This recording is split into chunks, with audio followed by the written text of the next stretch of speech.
Invitado muy especial porque el doctorado interinstitucional en educación pues lleva a cabo un seminario que refiere las distintas formas de educación en los movimientos sociales de América Latina. Por esta razón, el día de hoy nos acompaña Raúl Civechi, es escritor, profesor, pensador activista uruguayo, experto también en movimientos sociales en América Latina, quien va a participar también en este seminario tan importante que está llevando a cabo el doctorado interinstitucional en educación. Profesor, muy buenos días, bienvenido a la UD Estéreo. Buenos días, muchas gracias. Estamos muy agradecidos que haya atendido esta invitación aquí en la emisora de la Universidad Distrital. Quiero comenzar preguntándole cómo lo ha tratado Colombia. Bueno, ya es la enésima vez que vengo por Colombia y siempre bien, sin malas sorpresas, o sea, bien. Bueno, ya entonces ha venido varias veces, ya también sabe, nos conoce a los colombianos. Bueno, profesor, vamos a hablar sobre esta conferencia y también, por supuesto, de la educación en los movimientos sociales. Hablemos un poco de esa trayectoria que usted ha tenido como activista también en los movimientos sociales. Bueno, yo en cierto momento de mi vida me di cuenta que los cambios en la sociedad no iban a venir por el Estado, por los partidos, por las instituciones, sino por aquella parte de la sociedad organizada y activa. Y eso fue allá por los 90, cuando cae el llamado socialismo real, ¿verdad?, que fue un quiebre en esa historia. Y ahora tenemos una multiplicidad de movimientos del más diverso tipo en América Latina, urbanos, rurales, campesinos, indígenas, afros, periferias urbanas, colectivos ambientalistas, feministas, que son los que están promoviendo el cambio real en nuestras sociedades. Y entonces, bueno, me volqué hacia eso.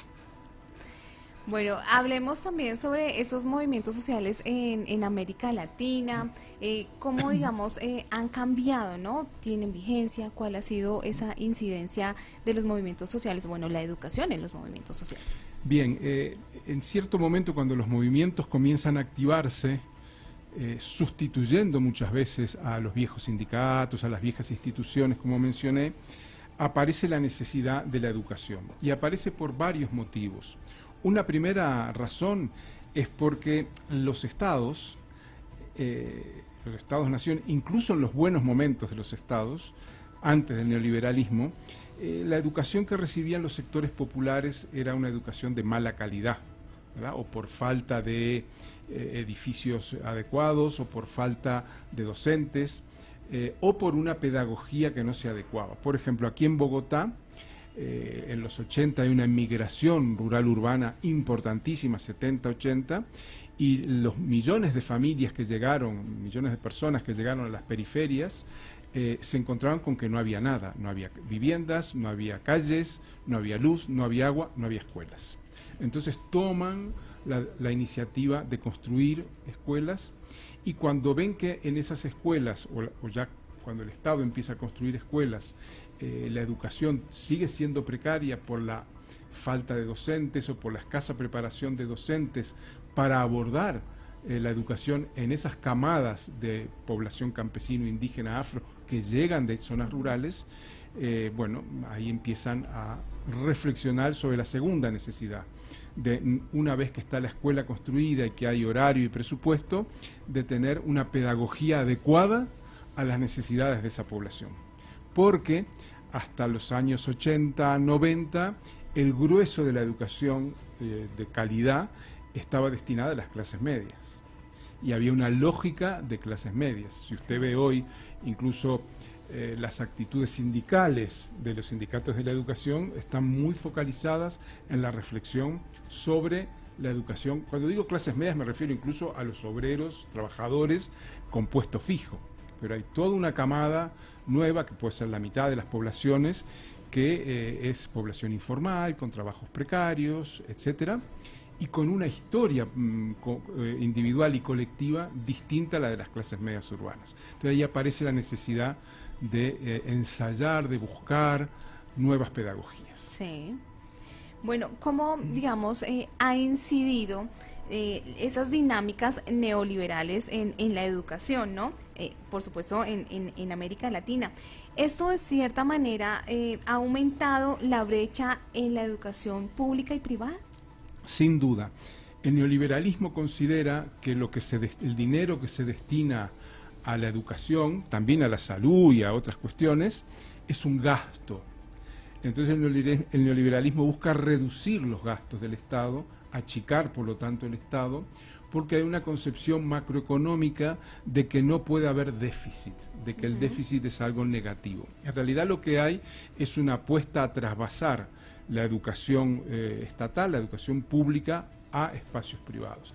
Y ahí, en los espacios privados, aunque no interviene directamente el Estado, hay subvenciones y hay capacidad, tanto de las iglesias, de las más diferentes iglesias, como del capital que se dedica a la educación, de rentabilizar a través de matrículas, a través de la expansión del ingreso de personas con capacidad adquisitiva, con renta alta, en espacios que controla ese capital, educando a las personas, formándolas en función a esas necesidades del capital. Evidentemente, el capital no va a formar personas para que beneficien a los movimientos sociales, o a los pueblos originarios, o a los pueblos negros. Entonces, ahí hay, sobre todo en las grandes ciudades, pero no solamente, el interés de fomentar una educación de ese tipo, privada.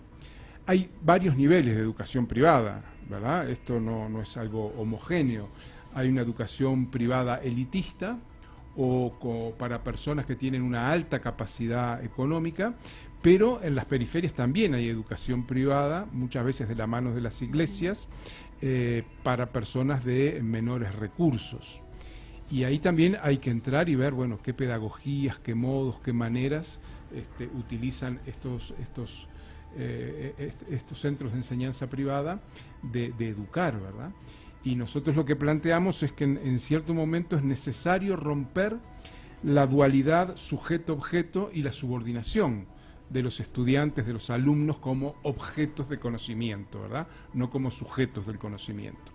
Y ahí hay todo un debate que en la enseñanza privada no se puede dar, que se da o en la pública, y no siempre, o en los movimientos. Sí, además que hay también un referente digamos, en esos movimientos de educación popular, y es esa pedagogía de la liberación, ¿no? Con Paulo Freire, y ese libro de la pedagogía del oprimido. También hablemos un poco de ello. Años 70, cuando surge ese libro, Paulo Freire se dedica a formar a aquellas personas que no estaban siendo formadas por el Estado. Y comienza por el campo, lógicamente, que era un periodo en el cual los campesinos eran en su inmensa mayoría analfabetos. Sabían cosas, pero no sabían la letra, no sabían escribir, leer. Entonces Paulo Freire revoluciona la educación y dice, bueno, todos sabemos algo. Unos sabemos unas cosas, otras saben otras. No son saberes que unos valgan mucho y los otros nada, porque en la sociedad que tenemos el saber teórico, abstracto, logocéntrico, se valora enormemente, pero el saber popular, el saber campesino, el que ha cuidado la naturaleza durante estos siglos, no se lo valora tanto. Entonces, ¿qué sucede?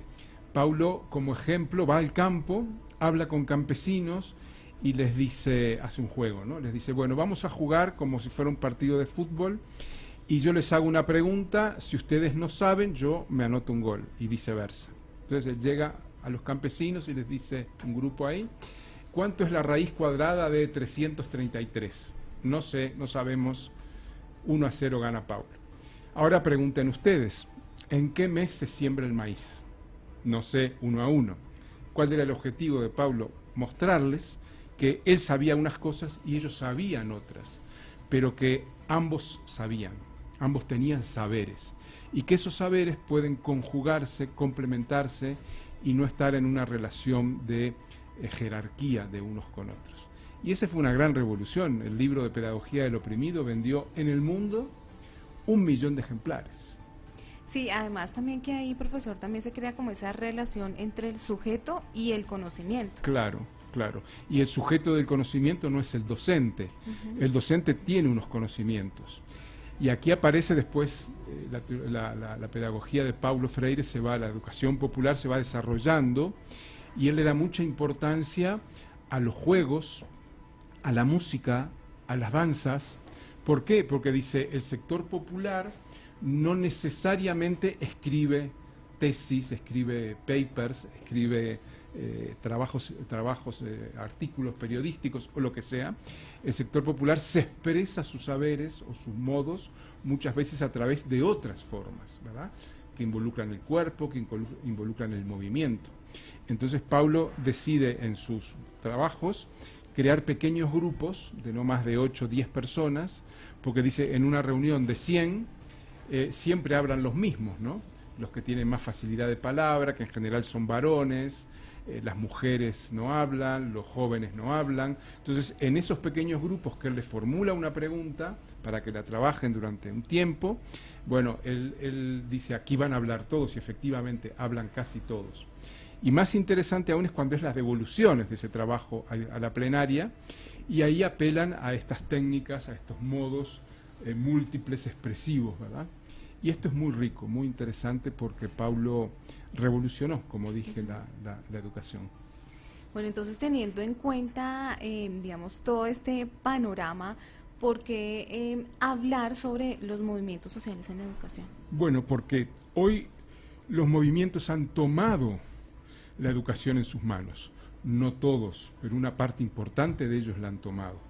Usted puede ir al Cauca y hablar con los colectivos NASA, MISAC del Cauca, y hay cientos de escuelas bilingües, controladas por las veredas, las comunidades. El movimiento Sin Tierra de Brasil, solo ese movimiento tiene 2.500 escuelas en todo Brasil. Entonces, han tomado la educación, pero no solo la educación primaria, también la secundaria y la universitaria. Y hay un trabajo importante de centros de educación de tercer nivel, como el CECIDIC, ahí en el Cauca, cerca de Corín, no, de Jambaló creo que es, o Toribío, ya no recuerdo, he estado allí. Centros de educación terciaria, creados y controlados por los propios movimientos. Y eso pasa en casi todos los países de América Latina, y cada vez más en sectores que no son solo indígenas, que son afros o que son campesinos, o incluso va empezando a permear en las periferias urbanas. Una de las primeras experiencias educativas de tercer nivel fue la Universidad de las Madres de Plaza de Mayo, en Argentina, ¿verdad? Entonces tenemos una experiencia ya importante, extensa, intensa, con modos distintos, porque lo interesante es que no solo son espacios de educación terciaria de los movimientos o de los pueblos, sino que además estudian aquellas materias que les interesan.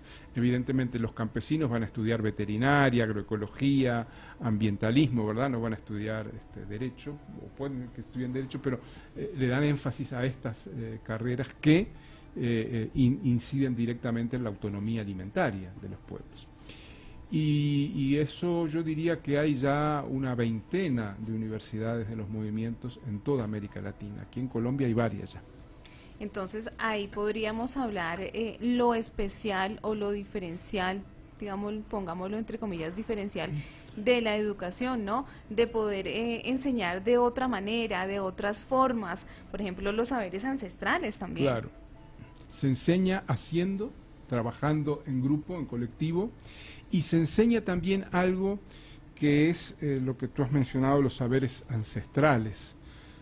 Por un lado, la cosmovisión de esos pueblos, que es muy importante, son cosmovisiones no del progreso, no del desarrollo, ¿verdad?, no de la modernidad, sino cosmovisiones que vienen de muy lejos y que abrevan en otra forma de ver el mundo y de ver la vida.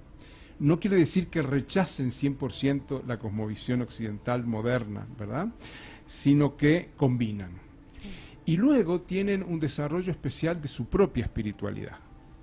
Esa espiritualidad les permite hacer de la vida cotidiana y del vínculo con los ancestros y con la realidad actual, un puente enriquecedor.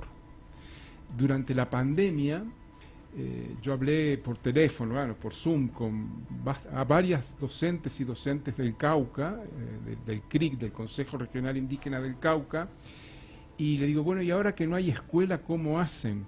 Mira, me dice, por suerte en las veredas no hay internet, porque claro, es un problema, ¿no? Entonces yo me cargo en la mochila los cuadernos y voy casa por casa. El lunes recorro, ponle 10 casas. Entonces les pongo una tarea a los chicos y las chicas, a las niñas y niños, que es, bueno, a lo largo de esa semana que van a estar colaborando con la familia en los cultivos, en el cuidado del ganado, que describan, que analicen, que vean lo que están haciendo. Y bueno, y así voy por las veredas. A la semana paso y nos sentamos con la familia y con los niños y niños y vemos qué han hecho, qué no han hecho, qué falta, y ahí hablamos. Entonces es una educación que tiene la capacidad de estar en el espacio familiar, ya sea en la casa o, más lindo aún, debajo de un árbol, en el campo, ¿no?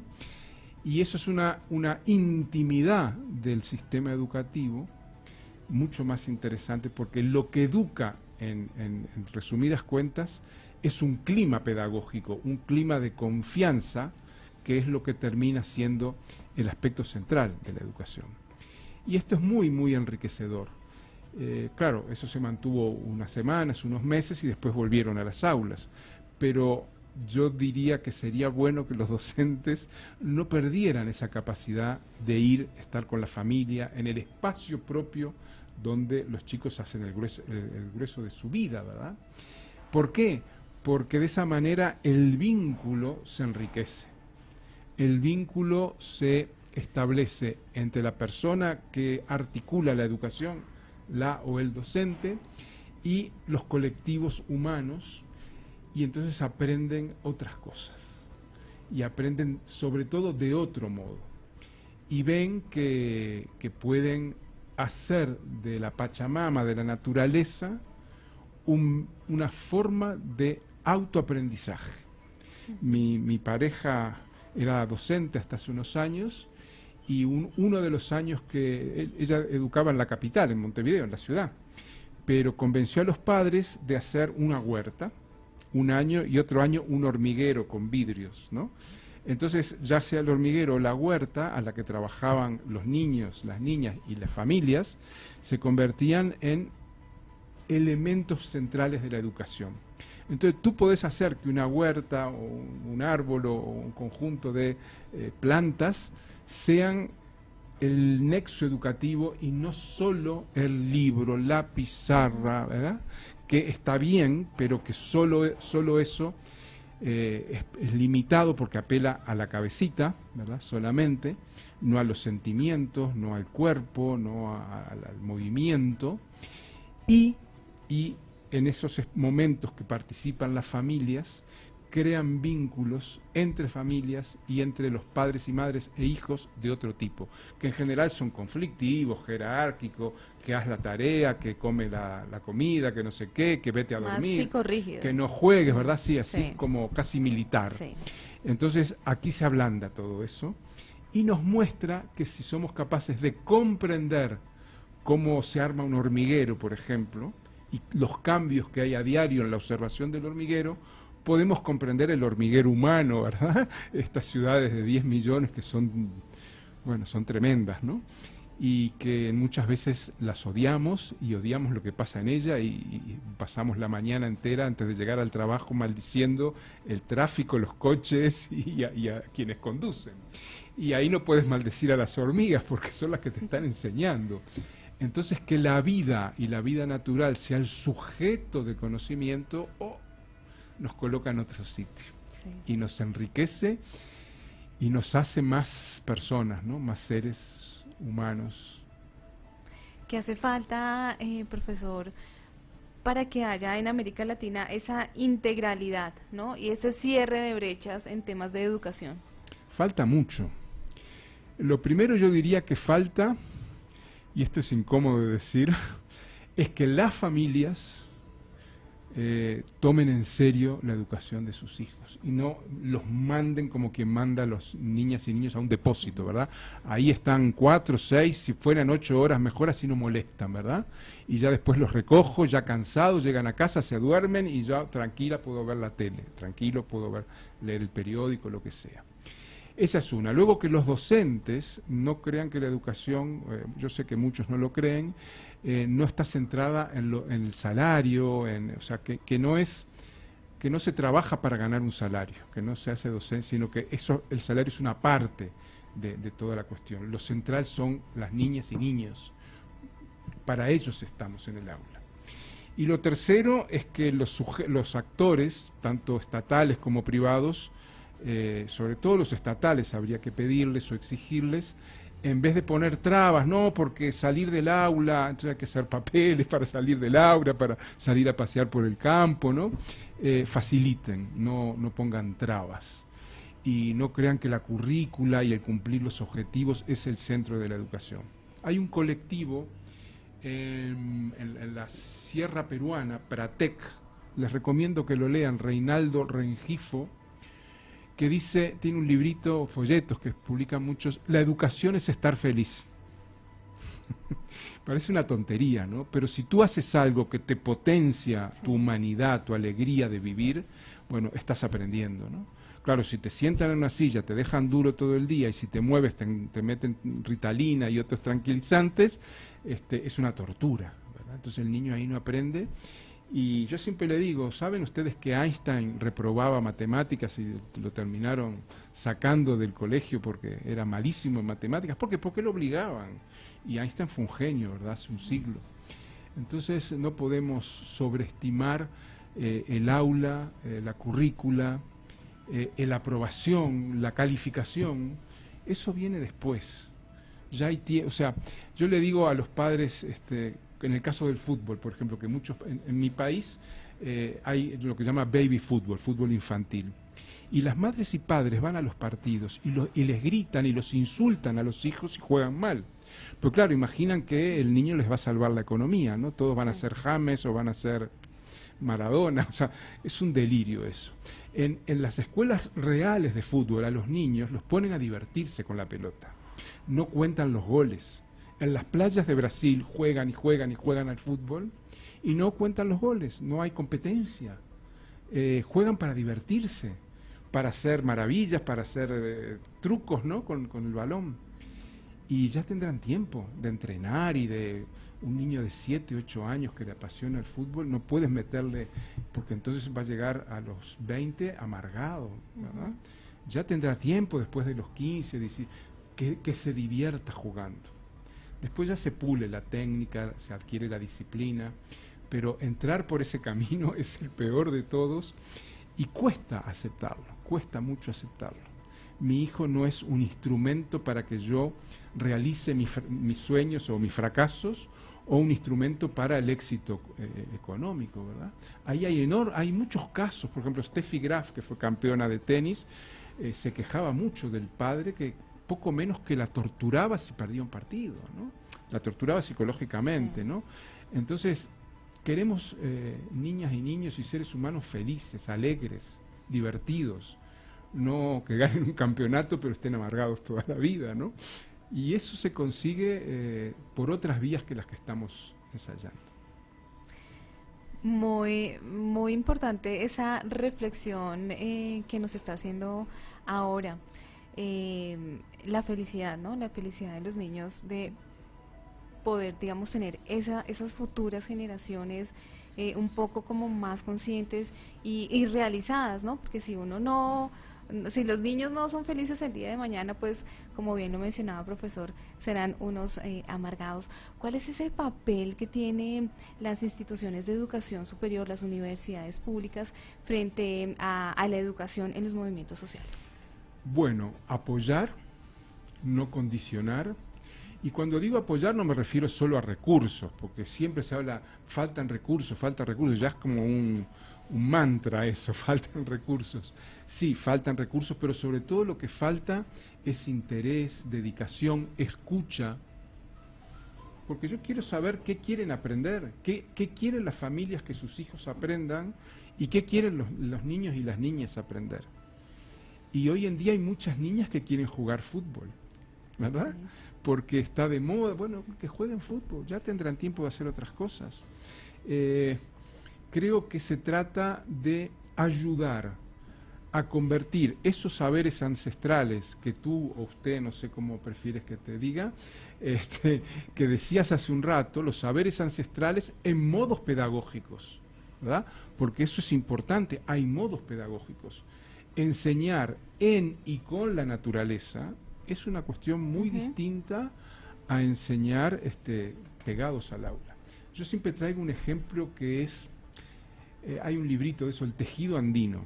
¿Cómo le enseña la madre, que es tejedora, a las hijas e hijos el arte de tejer? La madre tiene su telar grande y le da a cada niño y niña un telar chico. Entonces la madre va tejiendo y los niños la imitan. Y cuando tienen una dificultad le pregunta, la madre no habla. Sí. ¿Verdad? En un espacio familiar, niños, vecinas, vecinos, un grupo, ¿no? Que pueden ser 8, 10, como mucho. Cuando tiene una dificultad la niña o el niño, preguntan. Entonces, el sujeto es el que toma la iniciativa. El sujeto es el niño o la niña, no el que enseña, ¿verdad? Entonces, la educación es el arte de despertar el interés por aprender, ¿verdad? Y es un arte, no es un manual. Y en eso puede colaborar mucho la universidad. Esto es un trabajo en Bolivia, de colectivos quechuas y aymaras, que la universidad se encargó de sistematizar, y ese es un papel, ayudar con sus docentes e investigadores a sistematizar, a devolverle algo más de lo que ya hacen, pero partiendo de las prácticas de los pueblos, no partiendo de lo que le interesa a la universidad, porque a la universidad le debería interesar ayudar a la sociedad a ser mejor. Bueno, por ahí. Bueno, hablemos también sobre esa conferencia, este seminario que se va a llevar a cabo relacionado pues a los movimientos sociales, la educación en los movimientos sociales, profesor Juan Carlos Amado. Bueno, compañeros, compañeras de la mesa, profesor Raúl, un gusto saludarles y un saludo a la audiencia. Bueno, contarles que desde el doctorado en educación, casi que desde sus inicios, porque es parte de sus objetivos misionales, establecer los diálogos sur-sur como una posibilidad para aportar a la mejora de la educación. Esto pues a lo largo del tiempo del funcionamiento que lleva el doctorado, pues nos ha obligado a explorar otras experiencias educativas, no solamente en espacios formales, escolares, institucionales, sino también hay una vocación de comprender, problematizar, aprender de las educaciones populares, que hay una tradición muy importante en el país de educación popular, y de esto que algunos llamarían como las educaciones otras, o como dice Raúl, estas educaciones en movimiento. Así que ha sido muy inspirador poder acercarnos a esas realidades. No somos los únicos, por ejemplo en las licenciaturas de la Facultad de Ciencias y Educación hay una gran experiencia al respecto, muchos programas, bueno, al menos yo conozco el de la licenciatura en Ciencias Sociales y en Educación Infantil, tienen varias prácticas formativas para que los maestros en formación pues se acerquen a estos espacios, a estas experiencias, y eso quiere decir pues que el maestro que sale de nuestra facultad pues como lo decía Raúl, al menos puede aprender que esas otras educaciones existen, que un maestro, una maestra de nuestra facultad se puede desempeñar en esos espacios, que puede aportar, ¿no? Y que sin duda pues ahí hay muchas cosas para construir en términos, por ejemplo, de diálogo de saberes, de interculturalidad y demás. Entonces, particularmente en la línea de investigación que yo trabajo en el doctorado, pues esto nos ha interesado mucho y por esa razón pues hemos construido un vínculo con el profesor Raúl desde hace algún tiempo, y bueno, ya esta es la segunda oportunidad que nos acompaña aquí en el doctorado en un seminario que llamamos Comunicaciones, Educaciones desde el Sur, el sur no solamente como un asunto geográfico, ¿no?, físico, sino también como una metáfora que busca hacer visible esos saberes, esas experiencias, esas trayectorias de esos pueblos que históricamente han estado oprimidos, ¿no?, de esos pueblos que históricamente han sido entendidos como folclore, ¿no?, como una cosa subsidiaria de otras formas institucionales, y por esa razón pues ha sido muy interesante. Ya llevamos 2 sesiones de trabajo con el profesor Raúl, mañana tendremos la tercera, y pues lo interesante también es que tenemos un grupo de estudiantes muy diverso, porque aquí participan estudiantes del doctorado de la Distrital, del doctorado de la Universidad Pedagógica Nacional, algunos estudiantes de maestría. Entonces ha sido muy enriquecedor también por las experiencias que varios de ellas y ellos comparten. Y el día de hoy, justamente después de esta entrevista, vamos a estar en La Macarena con los compañeros de la licenciatura en Ciencias Sociales y de otros programas en el Auditorio Hermano San Juan. Aquí pues el profesor Raúl va a presentar una charla sobre lo que estamos hablando acá, educaciones en movimientos sociales. Entonces, pues bueno, generamos una agenda muy apretada para el profesor Raúl, pero de verdad pues muy agradecidos por su generosidad y como siempre su disposición para conversar con nosotros y pues que nosotros tengamos la oportunidad de aprender de su experiencia. Claro que sí. Profesor Raúl, hablemos un poco de esa conferencia. Pues ya hemos tocado el tema aquí a grandes rasgos, pero también hablemos sobre la conferencia y cuáles son esos movimientos o esas 2 razones, ¿no?, por las cuales los movimientos sociales han decidido hacerse cargo de la educación. Bueno, la conferencia de hoy va a ser sobre, más que una conferencia, va a ser un intercambio. Yo no me gusta hablar demasiado, sino que escuchar también las intenciones, las ideas, los puntos de vista de cada quien. La idea es repasar un poco las razones por las cuales los movimientos necesitan tomar en sus manos la educación. Y hoy me voy a enfocar más en las razones estructurales, o sea, esto es una complejidad lo que voy a decir ahora, pero bueno, nuestra sociedad no es una sociedad, sino que son varias sociedades, porque en una parte de la sociedad, herencia colonial y neocolonial extractivista, esa colonialidad indica que hay diversas capas de relaciones sociales en la sociedad. El tipo de relaciones sociales que tenemos aquí en Bogotá, hegemónicas, y el tipo de relaciones sociales que hay en el Cauca, en las zonas Nazas o Misak, son distintas. Pero si uno profundiza más, el tipo de relaciones sociales que hay en el centro, digamos, del centro hacia el norte, y la que hay en algunos barrios de Ciudad Bolívar, etcétera, o de Kennedy o de San Cristóbal, son diferentes. Yo he estado en varias ocasiones en Alto Fucha, población recién llegada. Entonces, el tipo de vida, el tipo de vínculos con el vecindario no es el mismo que el que vive en un edificio de 30 pisos, ¿verdad? Sí. Y el tipo de relaciones de solidaridad, de reciprocidad, de hermanamiento en esos barrios, que son muy conflictivos entre las familias, pero que tienen algunos problemas comunes y sobre todo problemas a resolver, indica que estamos ante relaciones humanas, relaciones sociales y con la naturaleza y con el medio distintas. Entonces, donde hay relaciones sociales distintas a las mayoritarias, a las hegemónicas o a las que la sociedad y el Estado consideran las normales, también necesitan educaciones distintas, formas de aprender y de enseñar distintas. Y bueno, y de eso voy a hablar un poco. Bueno, pues muy invitados a que hagan parte también de este seminario que se va a llevar a cabo el día de hoy. Muchísimas gracias, profesor Juan Carlos Amador, por atender también esta invitación y hablar aquí acompañándonos con el profesor Raúl Civechi, quien nos amplió un poco más el panorama sobre educación en los movimientos sociales. Muchas gracias a ustedes por el espacio, como siempre. Tener la oportunidad de conversar sobre estos temas aquí desde este espacio de la emisora. Sin duda, pues sin exagerar, Raúl es una de las figuras pues más representativas del pensamiento crítico latinoamericano, y pues para nosotros es una fortuna tenerlo acá en la Universidad Distrital, así que pues reiterar la invitación y bueno, esperamos continuar este diálogo, así sea desde la distancia Uruguay-Colombia. Claro que sí. Profesor Raúl, muchísimas gracias por acompañarnos en la UD Estéreo, haber atendido esta invitación y dejarnos también un poco esa reflexión sobre la educación en los movimientos sociales y digamos que ese cierre de brechas que debe de haber entre lo público y lo privado. Muchas gracias a ti, Joana, a Juan Carlos y a la radio de la universidad. Muy amables. Bueno, ya son las 9 de la mañana, ya Julián, y a esta hora nos vamos con música.